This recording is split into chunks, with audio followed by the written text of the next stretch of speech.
Nós estamos lendo hoje o Srimad Bhagavatam, canto 8, capítulo 23, verso número 1.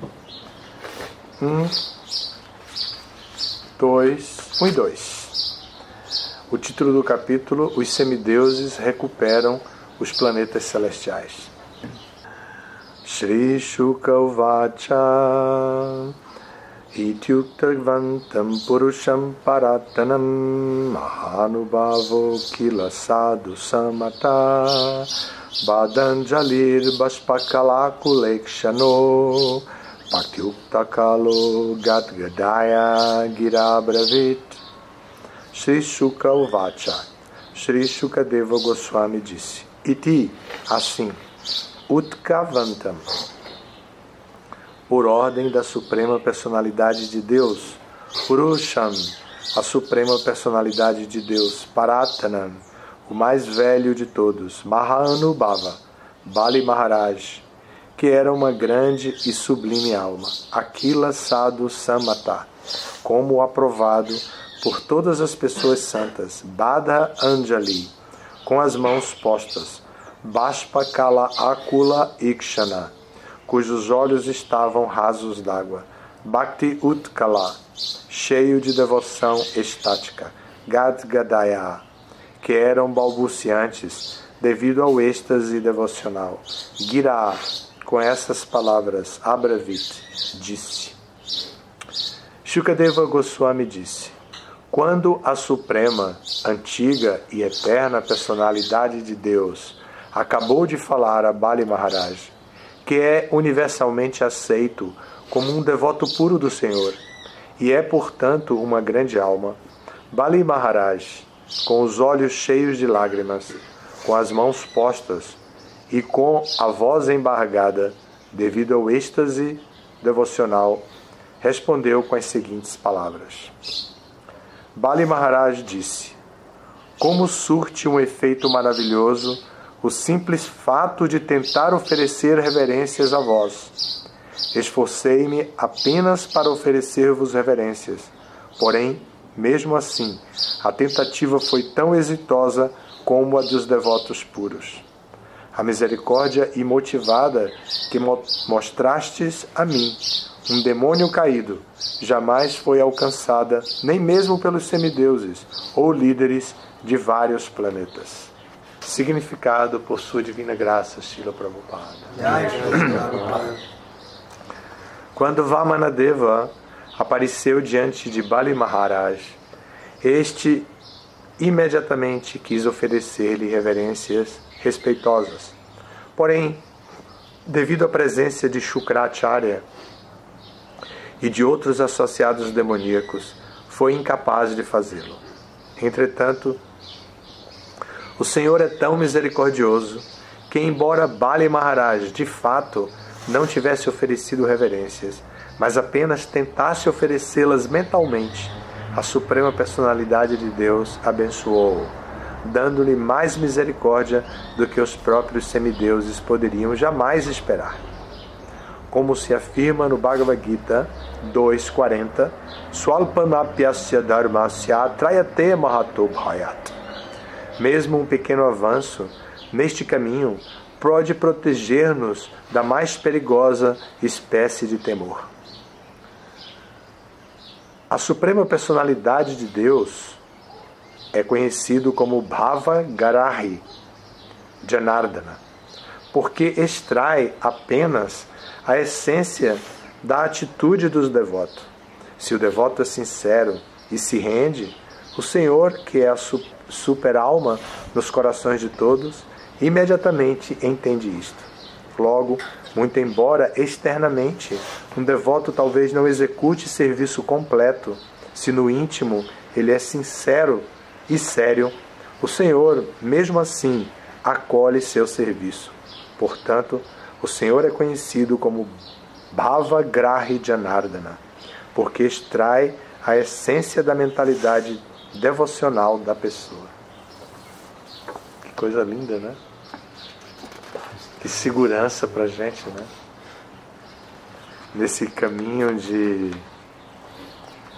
nesse caminho tão tortuoso do mundo material, quando Maya é tão forte, o tempo inteiro está com a gente, saber que Krishna pode identificar nossa sinceridade no âmago do coração, lá dentro.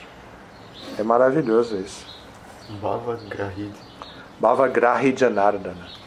Bhavagrahi Janardana. Janardana significa o protetor das pessoas. Então, Bhavagrahi, Grahi significa que agarra. E Bhava é a intenção íntima. Então, Bhavagrahi Janardana, aquele que protege as pessoas através de agarrar o que está no íntimo do seu pensamento, da sua consciência. Impressionante, né? Muito impressionante. Adorei o tema de hoje. Estamos começando um novo capítulo. Nós conhecemos um pouco essa história. Eu não me preparei para dar a aula, não sabia nem qual era o verso hoje, porque nem sabia se eu conseguiria vir. Pela primeira vez na minha vida devocional, eu tive um problema como esse na minha garganta que me levou a ficar quase 15 dias sem vir ao Mangalar. Então, nunca aconteceu isso comigo, tantos dias assim. Então, mas hoje eu vim e estamos lemos esses dois versos. Um verso é Shukadeva Goswami falando para Parikshit Maharaj, né, apresentando a história e levando de volta ao tema. Então o Bhagavatam tem essa beleza que, como literatura, trabalha com vários tempos. Então um tempo aqui é Shukadeva com Parikshit Maharaj. Então Shukadeva e Parikshit Maharaj conversando e ele vai contando o enredo da história. Quando a suprema, antiga e eterna personalidade de Deus acabou de falar com Bali Maharaj, que é universalmente aceito como um devoto puro do Senhor, e é, portanto, uma grande alma, Bali Maharaj, com os olhos cheios de lágrimas, com as mãos postas e com a voz embargada devido ao êxtase devocional, respondeu as seguintes palavras. Aí, Shukadeva Goswami agora vai falar as palavras que Bali Maharaj disse, né? Então nós pegamos esses dois versos. O primeiro não tem significado, e vem logo esse segundo com significado que Bali Maharaj vai falar. E Bali Maharaj está admirado de que foi compreendido, ele está agradecido e admirado por ter sido compreendido pela Suprema Personalidade de Deus, apesar de ele não adotar externamente a conduta que deveria. Então, recentemente começamos a falar de etiqueta. Eu, desde o começo, falo que nós temos 3 etiquetas que predominam na nossa cultura como ocidentais. Tem a cultura ocidental, que foi a etiqueta ocidental, que é essa que a gente aprende em casa, com a mãe, com o pai, com a empregada, com a avó, com a professora, com os vizinhos, né, cumprimentar quando encontra alguém, bom dia, boa tarde, não sei o que, essas coisas. Essa etiqueta ocidental que é muito importante na nossa convivência. A etiqueta védica, que é muito mais abrangente dentro da cultura humana, muito cheia de detalhes.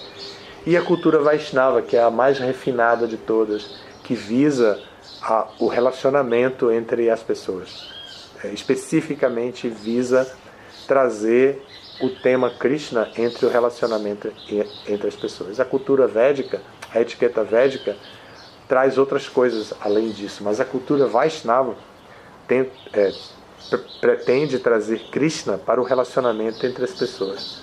Então nós temos as 3 para poder usar apropriadamente. O Bhagavatam, aqui agora, está apresentando um tema assim de etiqueta, onde Bali Maharaj está dizendo: eu não cumpri com a etiqueta, nenhuma das 3. Eu não cumpri com a etiqueta, eu não prestei reverência ao livro, mas eu queria prestar reverência. No âmago do meu coração, eu tinha vontade de prestar, mas eu estava aqui com minhas autoridades, e não está de acordo com a etiqueta eu prestar reverência para alguém na frente das minhas autoridades, da minha autoridade espiritual Shukracharya. Então, como eu podia prestar reverência ali?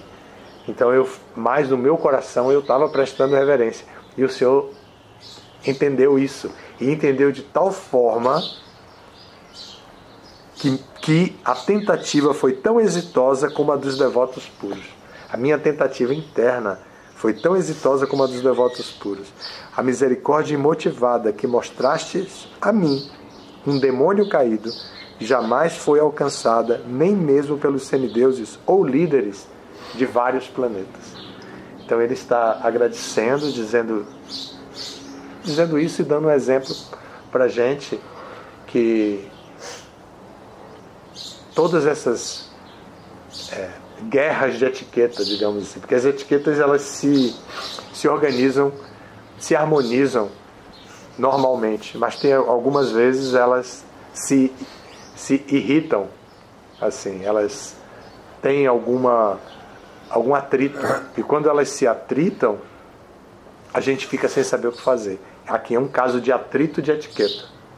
Ele viu que embora ele quisesse prestar reverência para a suprema personalidade de Deus, por ter reconhecido como Vishnu, ele não podia fazer isso porque estava na presença do mestre espiritual, que não admitia que ele fizesse aquilo, porque ele era orientado pela seção Karmakanda dos Vedas, e de acordo com a seção Karmakanda dos Vedas, que o mestre espiritual dele orientava ele tinha que atuar como o rei dos demônios. Ele tinha que defender o interesse dos demônios.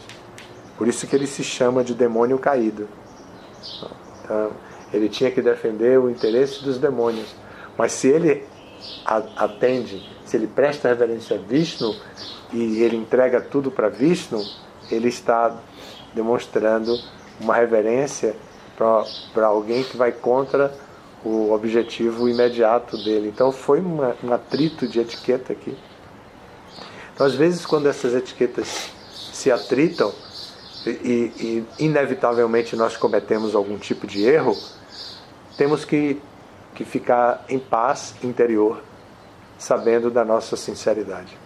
Não podemos nos sentir tão culpados e de nos lastimar, né? Pegar um chicote, bater nas costas agora, porque cometemos um erro. Se há como retomar o assunto, como o Bali Maharaj retoma aqui, se desculpar, etc., está tudo bem. Mas se não há como fazer isso, não precisamos nos lastimar pela culpa, precisamos apenas nos render a Krishna de verdade e dizer: aqui estou e eu cometi esse erro de etiqueta e agora eu preciso que o Senhor me compreenda no âmago do meu coração. E Krishna vai dizer: não se preocupe. Talvez a gente não escute isso, mas o Siddhanta nos diz que Krishna sabe tudo sobre nós. Ele vai dizer: não se preocupe, eu entendo o seu coração e eu vejo a sua sinceridade. Só que Kali Yuga nos leva a compreender tudo da forma mais barata possível. Então o grande risco nosso é pensar que eu não preciso prestar reverência, eu não preciso cumprir com essa etiqueta, porque no âmago do meu coração eu sou uma pessoa sincera, então eu não preciso fazer isso. Mas o que Krishna diz no Bhagavad Gita é Manmana Bhava Madbhakto Madhyaji Manamaskuru. Manamaskuru significa me preste reverências. Preste reverências a mim. Significa pratique externamente com o seu corpo a etiqueta que deve ser feita. Então, Manmana Bhava Madbhakto, ocupe a sua mente sempre em pensar em mim e torne-se meu devoto. Madhyaji Manamaskuru, me adore, Madhyaji, me adore. E Manamaskuru, e preste reverências a mim. Então Krishna está dizendo: pratique sadhana bhakti, pratique um processo regulado, pratique externamente, não viva nessa de somente deitado na cama e pensando que é muito sincero, que toda a sua sinceridade resolverá tudo. Seja também sério. Então não é só sinceridade que vale, vale também seriedade. Mas aqui é um caso genuíno de atrito, não é um caso forjado pela Kali Yuga, não é um caso criado pela Kali Yuga para trazer problema e solução. Ele não intencionou ser, não prestar reverência. Ele queria prestar. É diferente. Então, por exemplo, a sétima ofensa. Olha a sétima ofensa que o Padma Purana apresenta quanto ao cantar dos santos nomes, né? Cometer atividades pecaminosas apoiando-se na força do cantar dos santos nomes. Isso é uma ofensa aos santos nomes. Mas simplesmente cometer atividade pecaminosa não é uma ofensa aos santos nomes. Agora, cometer atividade pecaminosa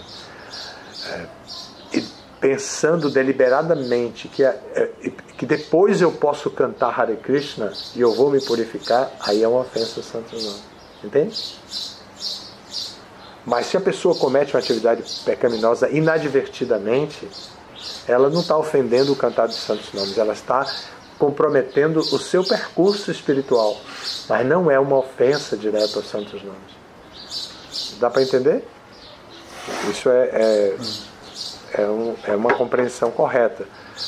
Então, a sétima ofensa se refere a utilizar a inteligência, a mente e os sentidos para cometer um pecado premeditando que depois eu vou me purificar cantando. É só cantar e eu resolvo.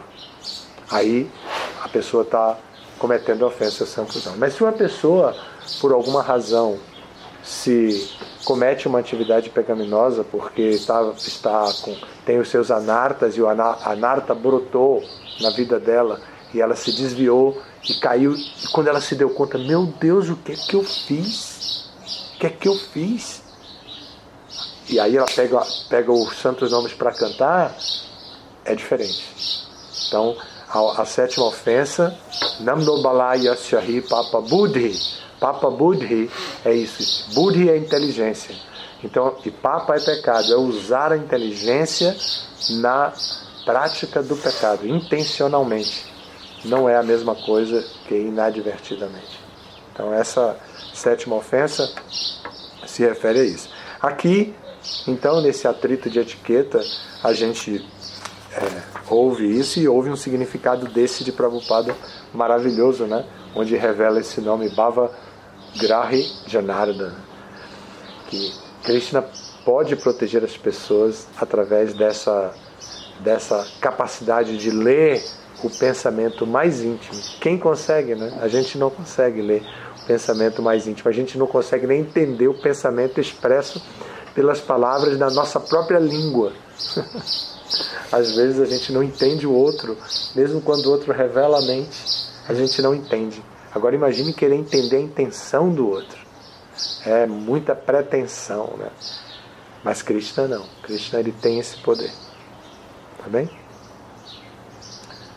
Se o devoto é sincero e se rende, o Senhor, que é a super-alma nos corações de todos, imediatamente entende isto. Logo, muito embora externamente, um devoto talvez não execute serviço completo, se no íntimo ele é sincero e sério, aqui está a palavra séria também, o Senhor, mesmo assim, acolhe seu serviço. Aqui é uma dica para a gente sair da plataforma de Kanishta Adhikari, de que só Krishna salva, só o mestre espiritual salva. Aqui é uma dica para a gente entender que a gente precisa não julgar as pessoas, não julgar os devotos, e que a gente deve entender que tem uma pessoa controlando tudo. E se Krishna vê que o devoto, mesmo que não execute serviço devocional completo, mas ele é sincero, Krishna pode ver, a gente pode ser incapaz de fazer algo pela pessoa, porque está vendo que aquela pessoa está um pouco diferente do padrão que a gente sabe cuidar. Mas Krishna sabe cuidar. Então a gente tem que confiar em Krishna e tem que respeitar a pessoa. A gente não precisa desrespeitar a pessoa porque a pessoa não faz serviço devocional completo, porque ela não está Atmanivedana, completamente rendida. A gente não precisa desrespeitar? Porque tem alguém que já cuida disso. Então, mas se nós somos canistas de cáries, nós temos a tendência de encontrar erros nos outros e de culpar os outros e de demonizar os outros. Essa é a especialidade do canista de cárie. Para ele, só a deidade salva, só o guru salva, e quem não se comporta de acordo com os padrões que ele entende, então ele demoniza aquela pessoa, afasta aquela pessoa, exclui, não quer saber daquela pessoa, não se associa, não cria amizade e pensa, essa pessoa é uma má associação para mim. Então ele não pensa em dar, ele não pensa em ajudar, ele não pensa em cooperar com a pessoa. A única coisa que ele pensa é em excluir. Isso é típico do canista de cárie. O que é que ele vai fazer? Adorar a deidade. Então, ele vai adorar a deidade cada vez melhor e vai pelos jardins catando flor e vai oferecer incenso e vai cozinhar de maneira perfeita para a deidade dele, mas ele não quer conversa com os outros. Ou vai ficar completamente dedicado e abrigado ao serviço ao guru, mas não quer saber dos irmãos espirituais, não quer saber dos outros, dos primos espirituais, dos outros devotos, não quer saber de nada. A única coisa que ele quer saber é do que salva ele. Então o canista de cárie é um salvacionista, ele está completamente interessado exclusivamente na sua purificação, na sua salvação. Então aqui é uma dica para a gente sair dessa plataforma, sabendo bem que, bom, se eu não posso fazer nada por essa pessoa, Krishna pode. Então pelo menos eu vou respeitar essa pessoa, vou manter essa pessoa próxima, tudo, não posso eliminar, não vou excluir, mas realmente eu não posso fazer, Krishna vai fazer por ela. Krishna cuida dessa pessoa, Krishna vai cuidar. É isso aqui. Alguma pergunta? Não? Então, muito obrigado. Todas as glórias a Srila Prabhupada.